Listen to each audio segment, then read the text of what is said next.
நேர உள்ள வந்து யார் கதவை தட்டுறா அப்படி பாக்குறாங்க. பார்க்கும்போது அவரு நான் தான் பேதுரு. பேதுரு இந்த காலத்துல ஒரு சின்ன லென்ஸ் வச்சு இப்படி பார்த்துருப்பாங்க. நான் தான் பேதுரு. இவளுக்கு சந்தோஷம் தாங்க முடியாம கதவை இன்னும் லாக் பண்ணிட்டு கதவு திறக்கலன்னு இருக்கு. நேர வந்து அங்க லீடர்கிட்ட சொல்றாங்க, இப்படி பேதுரு வந்திருக்கிறார், நம்ம ஜெபத்தை கர்த்தர் கேட்டு. சும்மா இரு, நீ எப்படி வர முடியும்? இதான் ரியாலிட்டி. அது எப்படி நடக்கும்?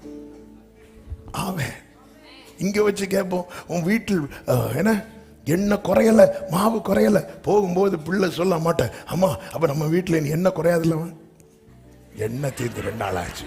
அப்ப அங்க வச்சு இப்படி சொன்னீங்க.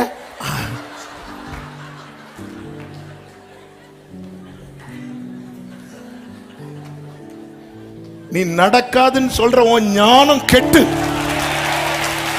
என் ஆண்டவர் யார் என்பதை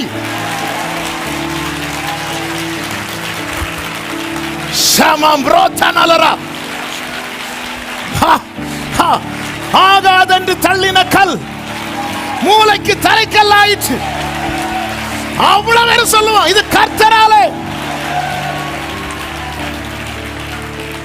ஆமென் சொல்லுங்க பார்க்கலாம்.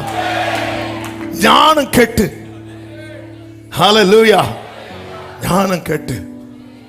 அதனாலதான் பைபிள் சொல்லுது, குழந்தைகளை புதிதாய் பிறந்த குழந்தைய போல அந்த குழந்தைக்கு கொடுக்கிறது அப்படியே சாப்பிடும்.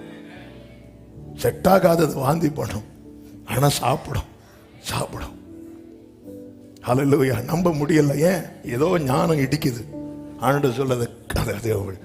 ஆமென், ஹல்லேலூயா. யோபுடைய ஞானம் கெட்டுச்சு. அதனாலதான் யோபு, நான் என்ன அருவருக்கிறேன் அப்படிங்கிறான். நான் என்ன அருவருக்கிறேன்.